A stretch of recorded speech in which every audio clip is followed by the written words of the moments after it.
warahmatullahi wabarakatuh. Kembali lagi bersama kami kelompok 3 mata kuliah Seminar Akuntansi Manajemen.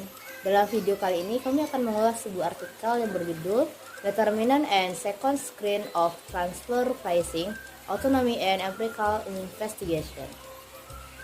Nah, sebelum masuk ke penjelasan mengenai artikel, kenalan dulu sama anggota kelompok 3. Yang pertama ada Zaki Saputra, yang kedua ada Suci Utami, yang ketiga ada Yunila Yusna, dan yang terakhir ada Nancy Guswindi.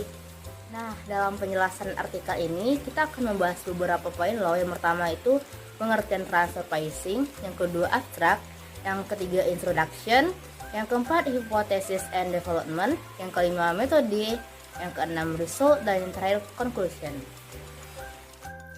Baiklah, saya Zaki Saputra akan menjelaskan pengertian transfer pricing. Pengertian transfer pricing. Dalam buku Transfer Pricing, Danusalam Danisapadi dan Bawono Krista tahun 2012 akan bahwa secara konsep transfer pricing dapat diaplikasikan untuk 3 tujuan yang berbeda. Yang pertama dari sisi hukum perseroan. Transfer pricing dapat digunakan sebagai alat untuk meningkatkan efisiensi dan sinergi antara perusahaan dengan pemegang saham. Yang kedua dari sisi akuntansi manajemenal. Transfer pricing dapat digunakan untuk memaksimumkan laba suatu perusahaan melalui penentuan harga barang dan jasa oleh suatu unit organisasi dari suatu perusahaan pada unit organisasi lainnya dalam perusahaan yang sama. Yang ketiga, dari perspektif perpajakan. Transfer pricing adalah suatu kebijakan harga dalam transaksi yang dilakukan oleh pihak-pihak yang mempunyai hubungan istimewa. Selanjutnya, transfer pricing menurut para ahli. Transfer pricing menurut Jerry M. Rosenberg adalah harga yang ditentukan oleh suatu bagian dari sebuah organisasi atas penyerahan barang atau jasa yang dilakukannya kepada bagian lain dari organisasi yang sama. Selanjutnya, abstrak. Abstrak, manajemen puncak perusahaan multidivisional perlu mencapai keseimbangan antara memberikan otonomi harga transfer kepada manajer divisi dan mempertahankan beberapa tingkat kontrol untuk mencegah perilaku disfungsional. Ada sedikit bukti empiris tentang bagaimana manajemen puncak membuat trade-off ini. Berdasarkan teori agensi, kami memperkirakan bahwa otonomi transfer pricing dipengaruhi oleh standarisasi produk antara investasi asing, perbedaan tarif pajak, dan bobot pada ukuran kinerja tingkat perusahaan dalam evaluasi kinerja manajer divisi. Kami juga memprediksi bahwa tingkat ketidaksesuaian antara otonomi lebih rendah dan efektivitas transfer pricing yang dirasakan oleh manajer divisi menggunakan data yang dikumpulkan dari survei cross-sectional terhadap 210 manajer divisi. Kami menemukan hasil yang konsisten dengan prediksi kami. Selanjutnya, introduction. Kami mendefinisikan otonomi harga transfer sebagai sejauh mana manajer divisi daripada manajemen puncak perusahaan menentukan harga transfer akhir untuk transaksi internal antar divisi. Transaksi ini mencakup transaksi domestik dan lintas batas antara divisi dengan perusahaan yang sama. Manajemen puncak dari perusahaan multidivisional menghadapi tantangan untuk mencapai keseimbangan antara memberikan otonomi kepada manajer divisi untuk mempertahankan beberapa tingkat kendali untuk mencegah perilaku disfungsional. Otonomi divisi dalam transfer pricing mencakup otonomi harga dan otonomi sumber atau kebebasan untuk membeli atau menjual secara internal versus eksternal. Kami fokus pada otonomi penetapan harga dalam penelitian kami karena wawancara mendalam kami dengan 3 eksekutif puncak di perusahaan induk dan 8 manajer revisi mengungkapkan variasi yang relatif kecil dalam otonomi sumber, dan wawancara kami juga menunjukkan bahwa otonomi penetapan harga adalah hal yang paling menjadi perhatian para manajer. Baiklah, selanjutnya saya Suci Utami akan menjelaskan mengenai hipotesis development. Hipotesis development terbagi menjadi 4. Yang pertama, determinant transfer pricing autonomy. Agensi teori menyarankan pengaruh dari 2 set besar faktor pada tingkat pendelegasian hak keputusan asimetri informasi dan kesesuaian tujuan menunjukkan bahwa tingkat desentralisasi yang optimal membutuhkan keseimbangan biaya keputusan yang buruk, karena informasi yang buruk dan yang disebabkan oleh ketidaksesuaian tujuan di bawah ini. Kami menggunakan dua set faktor di atas sebagai kerangka kerja pengorganisasian dan mengacu pada teori keagenan untuk menentukan determinan spesifik dari otonomi transfer pricing. Yang kedua, asimetri informasi dan otonomi harga transfer. Dalam pengaturan harga transfer, asimetri informasi sering terjadi antara kantor pusat dan divisi mengenai harga pasar atau gaya internal. Misalnya, untuk periode sampel kami, tarif pajak penghasilan adalah 33% untuk perusahaan yang bukan merupakan perusahaan investasi asing atau perusahaan teknologi tinggi dan baru. Tetapi tarif pajak penghasilan hanya 15% dan 24% masing-masing untuk FIA yang terletak di zona ekonomi yang ditentukan dan kota terbuka. Tarif pajak dikurangi menjadi 15% untuk perusahaan teknologi tinggi dan baru. Namun kenyataannya asimetri informasi seperti itu selalu ada. Kemudian yang ketiga, kesesuaian tujuan dan otonomi penetapan harga transfer. Dalam pengaturan harga transfer, ketidaksesuaian tujuan antara divisi dan perusahaan seringkali dapat menyebabkan keputusan suboptimal yang meningkatkan keuntungan divisi tetapi merugikan keuntungan perusahaan secara keseluruhan. Salah satu solusi yang diajukan oleh para peneliti adalah merancang sistem pengukuran kinerja dengan penekanan yang lebih besar pada laba seluruh perusahaan untuk mendorong kerjasama antar divisi yang berbeda dan mendorong penyelarasan tujuan antara manajer divisi dan manajemen puncak perusahaan. Kemudian yang keempat, konsekuensi dari transfer pricing otonomi.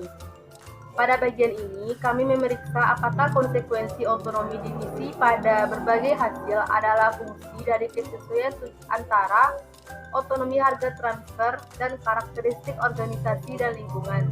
Proses pengambilan keputusan harga transfer yang sukses harus membuat manajer divisi merasa bahwa mereka dihargai secara adil atas kontribusinya pada perusahaan.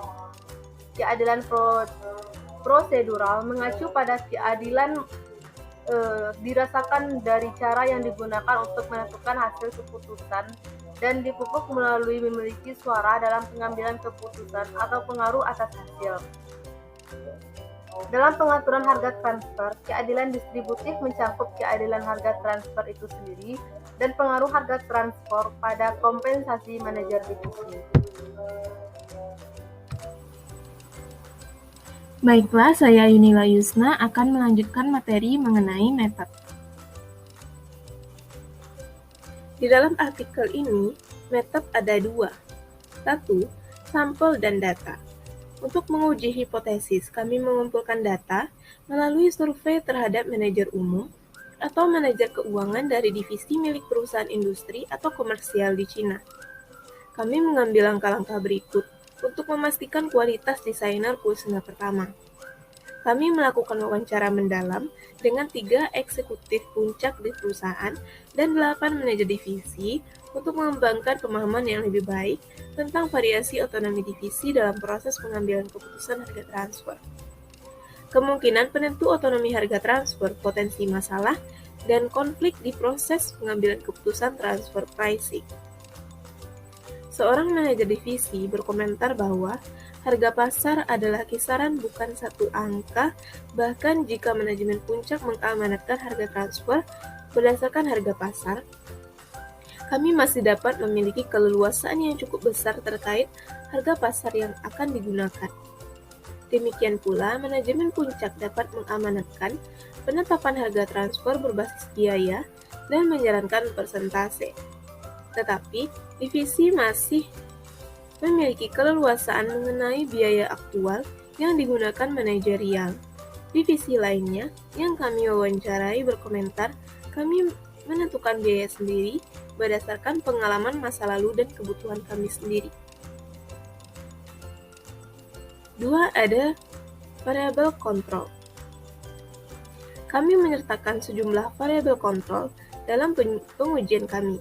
Pertama, kami mengontrol divisional summary Measure atau DSM.